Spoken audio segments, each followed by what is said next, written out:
Thank you to our sponsors: North Dakota Corn Council, North Dakota Corn Growers Association, North Dakota Soybean Council, Bremer Bank, Agri Valley Solutions, Crary Ag, and Dakota Plains Realty.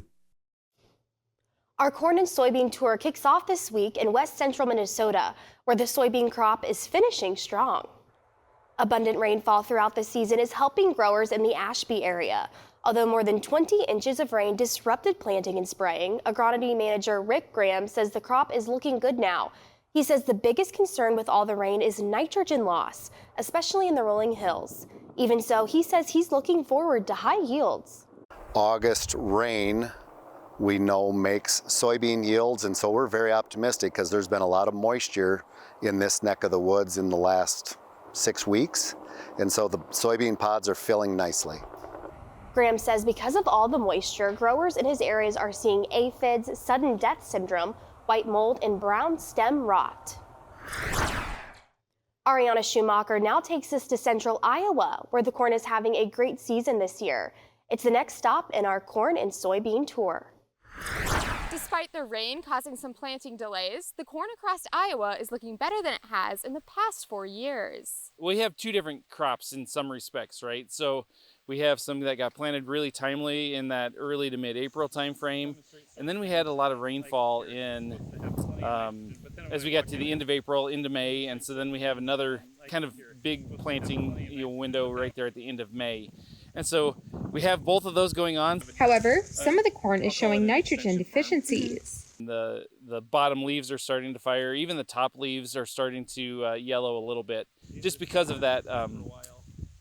The lack of nitrogen as it kind of moved out of the system, or we had compromised root systems that possibly could have been causing a little bit of that. But that's in a small area. Recent heat is causing some dryness across Iowa. And we have been just a little bit drier the last probably 4 to 6 weeks. But again, we've had 4 dry years throughout the state, and now things are looking much better. He says that corn rootworm is a normal occurrence in corn throughout Iowa. It's just a fact of growing corn in Iowa anymore. And we do have, resistance development to some of the GMO traits with it. Tar spot is a new thing that they are starting to see in the area. It's relatively new for us. So we're learning, when does it come in and how aggressively does it come in, but then also when's the best time to be applying fungicides, as far as getting it controlled. In Boone, Iowa, this is Ariana Schumacher for AgWeek. Licht says producers will probably be harvesting high moisture corn by mid-September and field corn by the last week of September. Our tour now takes us to Central North Dakota, where Jenny Schleck took a look at the corn crop. It's been a cool growing season for farmers in much of North Dakota. Now they're wondering if they'll run out of days to get their corn crop to maturity. But looking at the conditions that ended August and began September, Neil Fanta, the owner of Elite Ag Solutions, isn't too concerned anymore. Corn looks good. I mean, it looks really good. I think it looks probably a better crop than we've had in several years, but the maturity is definitely something we're worried about. But with the 10-day forecast, I'm pretty hopeful that we're going to gain some GDUs. This field is an early maturing hybrid, so Fanta doesn't see any issues, but he's keeping an eye on later varieties.